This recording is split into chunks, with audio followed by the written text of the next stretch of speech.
जय श्री कृष्णा, राधे राधे। आज मैं वीडियो लेकर आई हूँ शनि देव की। अगर शनि की 7:30 और ढैया के दौरान आप शनिवार का व्रत रखने के साथ साथ शनिवार के व्रत कथा भी पढ़ना और सुनना विशेष रूप से लाभदायक होता है, क्योंकि कल जो है आज शनिवार है और शनि अपनी राशि जो है चलिए मैं कथा सुना देती हूँ आपको शनिवार की, जिन पर 7:30 और ढैया चल रही है वह यह कथा अवश्य सुने।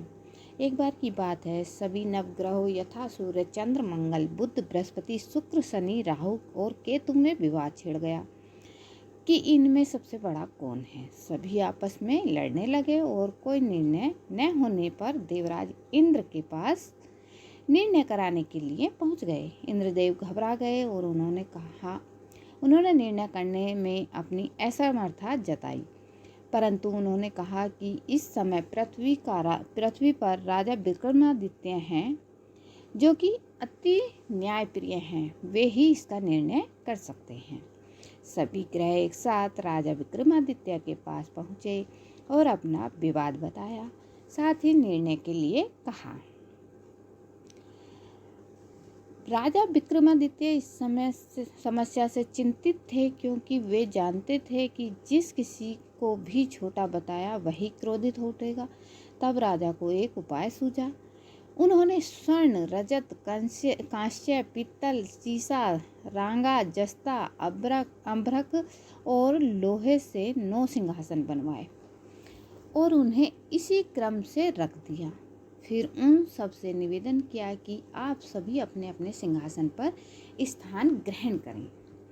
जो भी अंतिम सिंहासन पर बैठेगा वही सबसे छोटा होगा।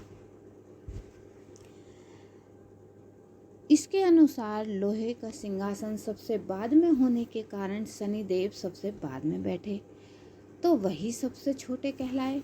शनिदेव को लगा कि राजा ने ऐसा जानकर किया है और वह गुस्से में राजा से बोले, राजा तुम मुझे नहीं जानता। सूर्य एक राशि में 1 महीना, चंद्रमा 1.25 महीना या 2 महीना, मंगल 1.5 महीना, बृहस्पति 13 महीने और बुध और शुक्र 1 महीना विचरण करते हैं। लेकिन मैं 2.5 से 7.5 साल तक रहता हूँ। बड़ों का मैंने विनाश किया है। श्री राम की 7.5 आई तो उन्हें वनवास हो गया। रावण की आई तो उनकी लंका को वानरों की सेना से हारना पड़ा। अब तुम सावधान रहना। ऐसा कहकर कुपित होते हुए शनिदेव वहां से चले गए। अन्य देवता खुशी खुशी चले गए। कुछ समय बाद राजा की 7.5 आई, तब शनिदेव घोड़ों के सौदागर बनकर वहां आए। उनके साथ कई बढ़िया घोड़े थे। राजा ने यह समाचार सुन अपने अश्वपाल को अच्छे घोड़े खरीदने की आज्ञा दी। उन्होंने कई अच्छे घोड़े खरीदे। वह एक सर्वोत्तम घोड़े को राजा को सवारी हेतु दिया।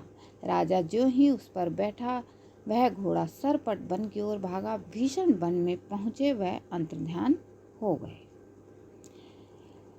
अब राजा भूखा प्यासा भटक रहा था। तब एक ग्वाले ने उसको पानी पिलाया। राजा ने प्रसन्न होकर उसे अपनी अंगूठी दी। वह अंगूठी देकर राजा नगर को चल दिया और वहां अपना नाम उज्जैन निवासी बीका बताया। वहां एक सेठ की दुकान में उसने जल इत्यादि पिया और कुछ देर आराम किया।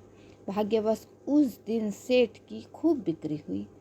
सेठ उसे खाना इत्यादि कराने खुश होकर अपने साथ घर ले गया। वहाँ उसने एक खूंटी पर देखा कि एक हार टंगा है, जिसे खूंटी निगल रही थी। थोड़ी देर में पूरा हार गायब था। तब सेठ ने आने पर देखा कि हार गायब है। सेठ ने समझा कि बीका ने ही उसे चुरा लिया है, यानी कि विक्रमादित्य ने। उसने बीका को कोतवाल के पास पकड़वा दिया। फिर उस नगर के राजा ने बीका को चोर समझकर उसके हाथ पैर कटवा दिए और नगर के बाहर फेंकवा दिया। वहाँ एक तेली तेल निकाल रहा था, जिसे दिया आई और उसने बीका को अपनी गाड़ी में बैठाया। वह अपनी जीभ से बैलों को हाँकने लगा। उस समय राजा की शनि दशा समाप्त हो गई। वर्षा ऋतु आने पर राजा मल्हार गाने लगा। राजा जिस नगरी में था वहाँ की राजकुमारी मनभावनी को उसका गाना पसंद आ गया कि उसने मन ही मन प्रण कर लिया कि वह उस राग गाने वाले से ही विवाह करेगी। राजकुमारी ने दासी को राग गाने वाले को ढूंढने भेजा। दासी ने बताया कि वह एक चौरंगिया अपाहिज है, परंतु राजकुमारी ना मानी। अगले ही दिन से उठते ही वह अनशन पर बैठ गई और विवाह करेगी तो उससे ही करेगी। बहुत समझाने पर भी जब राजकुमारी नहीं मानी तो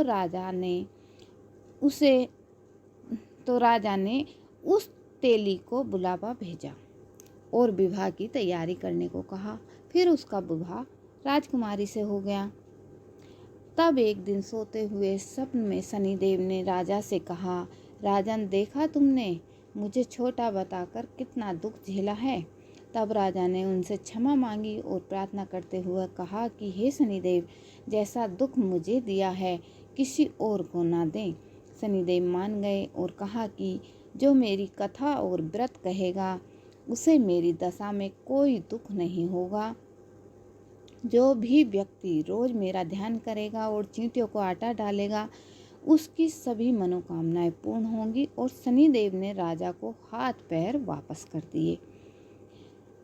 प्रातः आँख खुलने पर राजकुमारी ने देखा तो वह आश्चर्यचकित हुआ और वीका ने उसे बताया कि वह उज्जैन का राजा विक्रमादित्य है।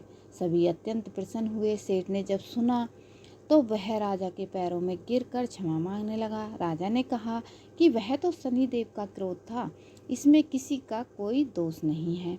सेठ ने फिर भी निवेदन किया कि मुझे शांति तभी मिलेगी जब आप मेरे घर चलकर भोजन करेंगे। सेठ ने अपने घर नाना प्रकार के व्यंजनों से राजा का सत्कार किया। साथ ही सबने देखा कि जो खूंटी हार निगल गई थी वही अब उसे उगल रही थी। सेठ ने अनेक सी मोहरे देकर राजा का धन्यवाद कहा। सेठ ने राजा को अपनी कन्या श्री कंवारी से विवाह करने का निवेदन किया। राजा ने सहर्ष स्वीकार कर लिया और कुछ समय बाद राजा अपनी दोनों रानियों मनभावनी और श्री कंवरी को सभी उपहार सहित लेकर उज्जैन नगरी चले गए। वहां राजा ने राज्यवासियों ने सीमा पर खूब आदर सत्कार किया। सारे नगर में दीपमाला बन गई। राजा ने घोषणा की कि मैंने शनिदेव को सबसे छोटा बताया था, जबकि असल में वही सर्वोपरि हैं। तब से सारे राज्य में शनिदेव की पूजा और कथा नियमित होने लगी। सारी प्रजा खुशी और आनंद के साथ जीवन बिताने लगी। जो भी कोई शनिदेव की इस कथा को सुनता है या पढ़ता है उसके सारे दुख दूर हो जाते हैं। व्रत के दिन इस कथा को अवश्य ही पढ़ना चाहिए। तो बोलिए जय शनिदेव। हे शनिदेव, आप सब पर अपनी कृपा बनाए रखिएगा। तो मैं मिलूंगी न्यू वीडियो के साथ। जय श्री कृष्णा। राधे राधे।